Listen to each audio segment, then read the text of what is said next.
साईं कुराली रात से गजा सोमोने दारा जी फेर अंदर दंद शुरू थे।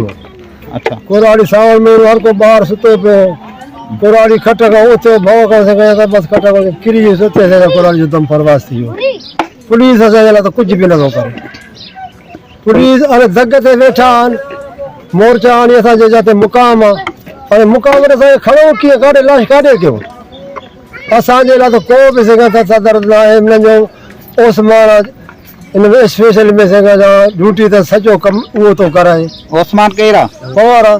अच्छा ओसमान पवार आहे साईं उन जो सॼो कमु न पवार हिते अची घरनि में वेही ऐं फायरिंग करे असां असांजो वॾो आज़ार आहे वॾो ज़ुल्म आहे। पर राति बि पलाल जो खोड़े खे साड़े बाहि ॾेई आहे वधे साईं जी जी। पर हाणे वधीक हुकूमत सूबेदार बि इन जो पवार ओसमान जे तरीक़े ते हले थो। अच्छा इहो तव्हां ॿुधायो मुसलसल जेको 3 ॾींहंनि खां वठी फायरिंग हले थी तव्हांजे घरनि जे मथां ॿिन्ही तरफ़नि तां हले थी फायरिंग पोइ चवनि था असांजे मथां बि कनि था त इनमें को सरदार को विच में को अमीर या पुलिस जो इनमें छा किरदारु आहे? पुलिस तव्हां वटि आई आहे तव्हांखे चयो अथई?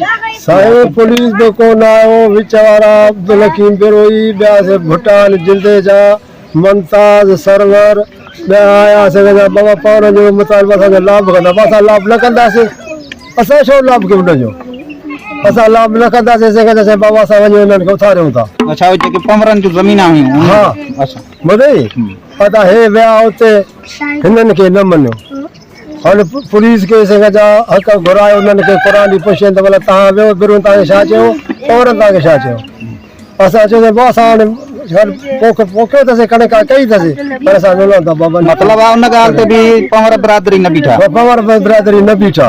अच्छा हाणे तव्हांजो छा मुतालिबो आहे? असांजो हाणे फायरिंग बंदि थिए हाणे एस पी साहिब खे असांजो डीआईजी साहिब खे असां लाश खणी एस पी ऑफिस में धरणो हणंदासीं त असां गरीब छा कंदासीं? पुलिस अचे त असांजो रस्तो त खोलाए नी रस्तो बंदि कयो मुक़ाबले सां कुराड़ी खे काढो खणो करो कफन वठी अचो मथे जी वञो असां कीअं।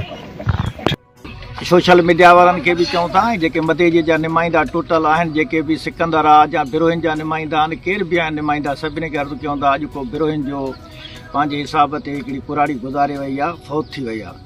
हुननि जो चवणु आहे इहो थाणे ते बि राब्तो कयो अथऊं त असांजी माईअ जो हियां फाटी पियो आहे। जेको बि हुननि चयो आहे हुननि जो चवणु सही आहे हुनजी बिल्कुलु मेडिकल रिपोर्ट अचे जेकी बि आई असां हुन सां बि मुंहुं ॾींदासीं ऐं मां पंहिंजे बिरादरीअ खे बि झलियो आहे उन्हनि जे घरनि ॾे काॾहें बि फायर वग़ैरह न कनि सख़्तीअ सां उन्हनि खे पाबंद कयो आहे ऐं बिरोहिन खे बि असां चऊं था त फायरिंग वग़ैरह न कयो 3 ॾींहं तव्हांजो तॾो आहे तव्हांजे घरनि ते कोई बि पहर कोई बि असांजे क़ौम वारो न हमिलो कंदो न तुंहिंजे घर ते फायर ई थींदो तव्हां बि हुननि जे मथां कज़ियो थियल आहे तव्हां फायर वग़ैरह न कयो। उन खां पोइ जे मुंहिंजा मोर्चनि में वेठा आहिनि उन्हनि जो कोई बि चङो आहे बिरोहिन जो ई भले चङो असांखे इतमाद में वठे उहे माण्हू मां उथारे सघां थो।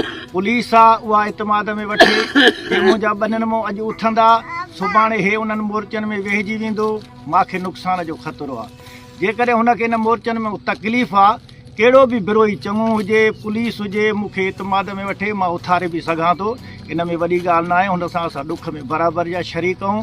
बाक़ी रिपोर्ट अचे असां कानून सां मुंहुं ॾींदासीं असांजे फेरनि में वग़ैरह में न मुई आहे पंहिंजे हिसाब ते फौत थी वई आहे बीमार हुई उहा फौत थी आहे मुंहिंजो एतिरो चवणु।